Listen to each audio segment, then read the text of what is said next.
જી સાહેબ, આજે મેન્ડેટની પ્રક્રિયા હાથ ધરાઈ હતી ત્યારે તમને બધાને વિશ્વાસમાં લીધા હતા કે સાંસદને કે ભરૂચના ધારાસભ્યોને કે જે તમારી ભાજપની સંકલનની છે એ લોકોને બધાને લીધા હતા કે પછી એ બારોબાર જ એ લોકોએ નક્કી કર્યું? ખૂબ સારી વાત પૂછી. ભારતીય જનતા પાર્ટીની સંકલન જિલ્લાની ક્યારે મળી નથી અને સંકલન મળવા માટેનો કોઈ આદેશ પણ નથી. આદેશ આપવામાં આવેલો ન હતો. પ્રક્રિયા સિદ્ધાંતોની વિરુદ્ધ પ્રદેશ ભારતીય જનતા પાર્ટીના પ્રમુખ પાટીલસિંહની લેટરથી સીધી દોરવણીના આધારે એમને જ મેન્ડેટ આપ્યો છે.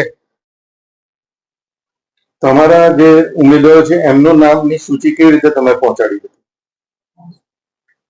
પહેલું કહ્યું તેમ અમારા સાંસદ મનસુખભાઈ વસાવાજી પણ એક વર્ષોથી સંસદ તરીકે જેઓ નેતૃત્વ કરે છે અને એમના નેતૃત્વમાં સમગ્ર ભારતીય જનતા પાર્ટીનો વિજય કાયમ અકબંધ રહેલો છે અને એ પ્રક્રિયામાં સંસદ સભ્ય નહીં, ધારાસભ્ય નહીં અને કોઈ આગેવાનો પણ નહીં, ભરૂચ જિલ્લાની સંકલનમાં પણ કોઈ નહીં.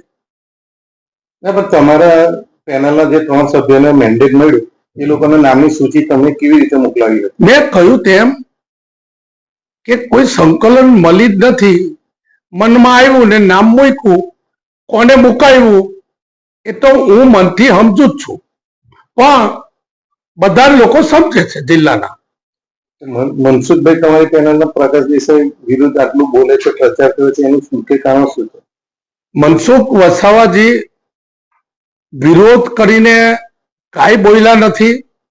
મનસુખ વસાવાજી પ્રકાશ દેસાઈની વાત કરી છે. કોઈ વિરોધ બોલવાનો કોઈ મારી પાસે કોઈ માહિતી નથી.